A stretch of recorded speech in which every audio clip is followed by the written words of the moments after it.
Bonjour à tous, bienvenue sur le plateau de Éveil. J'espère que vous allez bien. Moi, je me porte bien par la grâce de Dieu. La joie du Seigneur reste ma force. Aujourd'hui, je viens vers toi avec une parole qui va certainement te faire du bien, une parole qui va révolutionner ta façon de voir les choses, une parole qui va encore te bâtir encore dans ton âme intérieure. Je viens ce soir avec Deutéronome 31 du verset 20 au verset 21.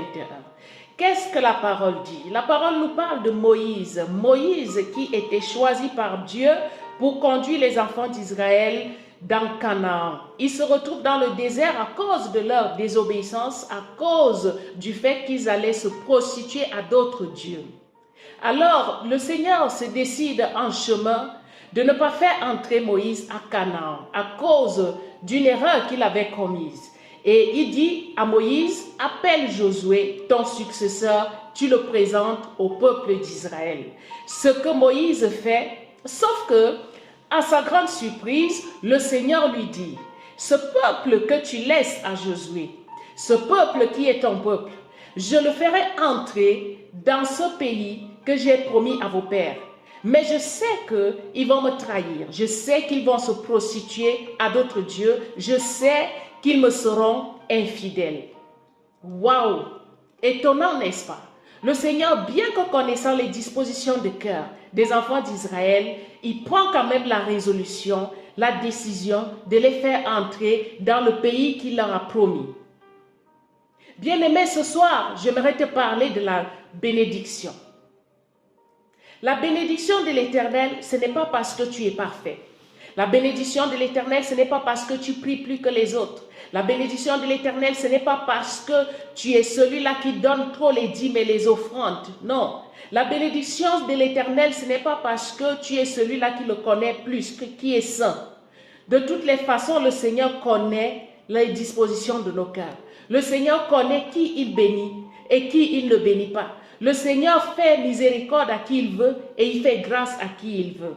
C'est souvent dommage de voir des personnes qui, lorsqu'elles sont bénies, se comporter comme si c'était un exploit. Lorsqu'elles sont bénies, elles commencent à penser que si les autres ne sont pas bénis, c'est parce qu'elles commettent trop de fautes. Si les autres ne sont pas bénis, c'est parce qu'elles ne prient pas. Si les autres ne sont pas bénis, c'est parce qu'ils sont méchants. C'est parce qu'ils ont un mauvais cœur. Bien-aimés, c'est malsain de penser comme ça. C'est malsain de penser que si on est béni, c'est parce qu'on est privilégié de Dieu. C'est malsain de penser que si on est béni, c'est parce qu'on est trop spirituel. Non. Ce n'est pas pour ça que le Seigneur te bénit. Le Seigneur te bénit, bien-aimé, parce que tu es un instrument de gloire entre ses mains. Parce que le Seigneur veut faire manifester sa gloire dans ta vie, afin que les hommes le voient, tes frères et sœurs le voient et tournent leur cœur vers lui. Tu es un instrument entre les mains du Seigneur. La bénédiction est une grâce. Alors arrête de dire, quand le Seigneur va me bénir, je vais me venger de tous ceux-là qui m'ont méprisé. Quand le Seigneur va me bénir, je vais faire ça à ceux-là qui m'ont insulté. Bien-aimé, ça peut être l'une des causes pour laquelle cette chose que tu demandes depuis des années, tu ne la reçois pas.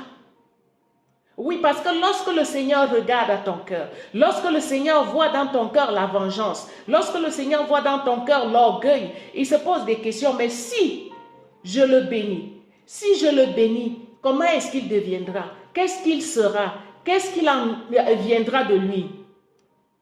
Et nous savons tous que la bénédiction de l'Éternel ne souffre d'aucun chagrin. Le Seigneur ne va pas te bénir pour que tu sois une pierre d'achoppement pour les autres. Le Seigneur ne va pas te bénir pour que tu humilies les gens à longueur de journée. Le Seigneur ne va pas te bénir pour que tu piétines les autres, pour que tu aies le pouvoir sur les autres. Non. Le Seigneur te bénit parce qu'il a un plan dans ta vie. Et il veut accomplir ce plan qu'il a dans ta vie. Il dit dans sa parole que sa parole est fidèle.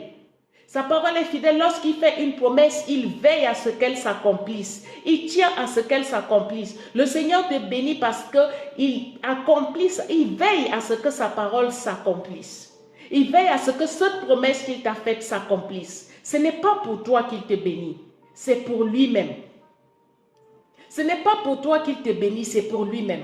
Alors arrête d'avoir des pensées qui viennent encore te bloquer. Arrête d'avoir des pensées qui viennent encore te ralentir. Nous pouvons voir l'histoire de Joseph, une histoire passionnante, une histoire palpable que tout le monde, presque tout le monde connaît, je dirais. Une histoire qui franchement touche les âmes, même les moins sensibles. Joseph a été trahi par ses frères. Joseph a été vendu en Égypte. Mais on peut voir qu'à la fin de cette histoire, c'est Joseph qui a eu pitié de ses frères. Joseph n'a jamais dit aujourd'hui, puisque vous m'avez vendu, je ne vous donne pas à manger. Puisque vous m'avez vendu, je ne vous connais pas. Puisque vous m'avez vendu, et ainsi de suite. Joseph avait compris que c'était le plan de Dieu pour qu'il arrive là où il en était.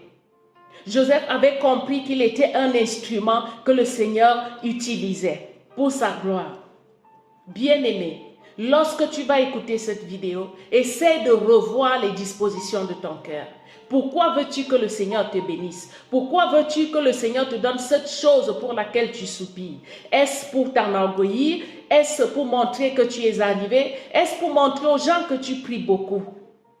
Pose-toi la question, bien-aimé. C'est important. Et tu verras que ta vie ne sera plus jamais la même. Mon nom est MMW.